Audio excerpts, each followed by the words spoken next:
कृपया ध्यान दीजिए।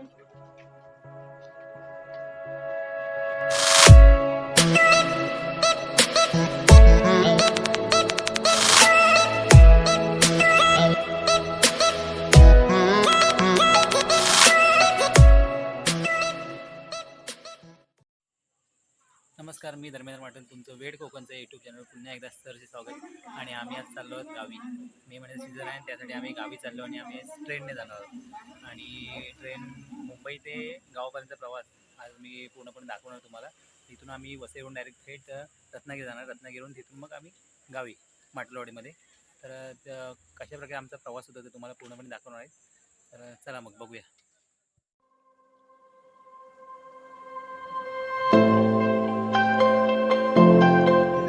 आनंदाचा मोह मावत नव्हता आणि त्याच दरम्यान रुळावरून वेगाने धावणारी कोकण रेल्वे आम्हाला दिसली आणि आम्ही तुर्तता धाव कोकण रेल्वेकडे घेतली. आतुरतेने वाट पाहत असणारी कोकण रेल्वे आता रूळ पटरीवर आली होती आणि आम्हाला फक्त त्या रेल्वेमध्ये बसायचं होतं.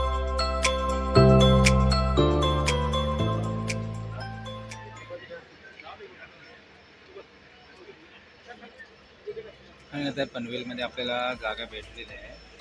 तिथे बसायला थोडं जर आम्ही शूट नाही करता आलं कारण आम्ही उभेच होतो ना. आता आम्ही थोड्या मिनिटानंतर आता वरती आलो आहे आणि आता थोड्या मिनिटांनी अगोदर नाश्ता केला आहे आणि आता जस्ट वरती आलो आणि फायनली बसायला भेटलं. आता रात्रीचे 2 वाजले होते आणि काहीशी गर्दीही कमी झाली होती. त्यामुळे विश्रांतीसाठी थोडंसं डोकं टेकलं. तीच ट्रेनच्या गतीमुळे विंडोतून येणारी वाऱ्याची झुळूक यामुळे झोप कधी लागली हे समजलंच नाही. बघता बघता रत्नागिरी स्टेशन जवळ येऊ लागलं.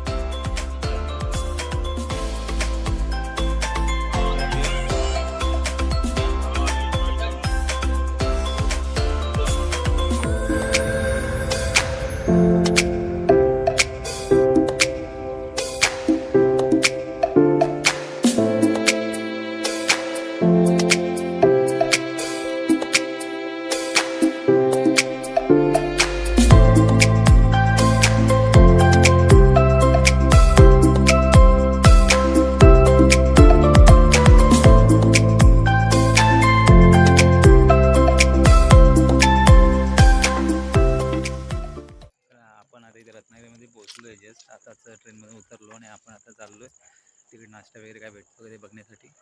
तर आम्ही सगळे उतरले आणि आता वाजले सकाळचे 6 वाजता. बरोबर गाडी 4:20 पोहोचणार होती पण गाडी 6 वाजले लेट झाली थोडी गाडी. तर बरं आहे आपल्याला पण बस पण 7ची बस आहे आणि आपली इथं 2 तास टाईमपास करायचं आहे. तर बघूया पुढे काय नाश्ता वगैरे मिळतं आहे, चहा वगैरे.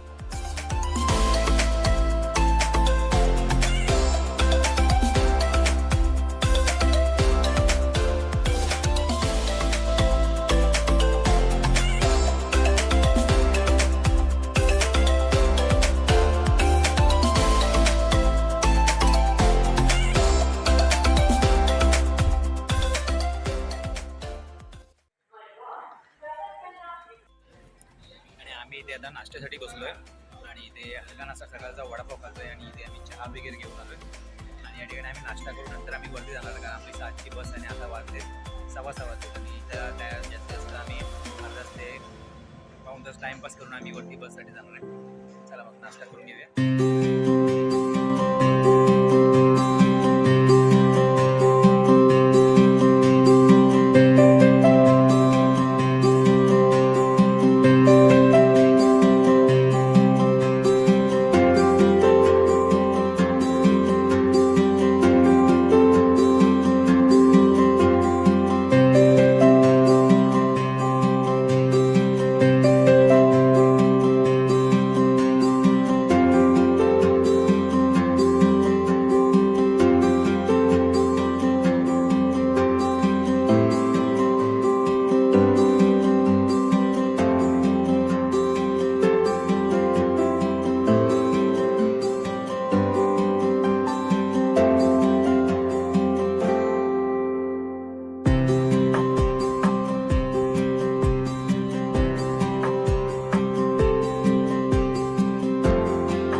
आजची मॉर्निंग रत्नागिरीतली आणि पक्ष्यांचा सुंदर असा किलबिलाट कानी येतो ऐकायला तुमच्या.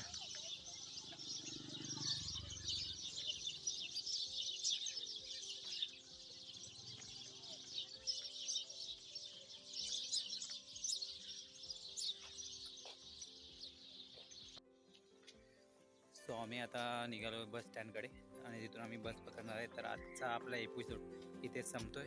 आणि कसा वाटला तुम्हाला हा मुंबई ते रत्नागिरी असा प्रवास कमेंटमध्ये जरूर सांगा.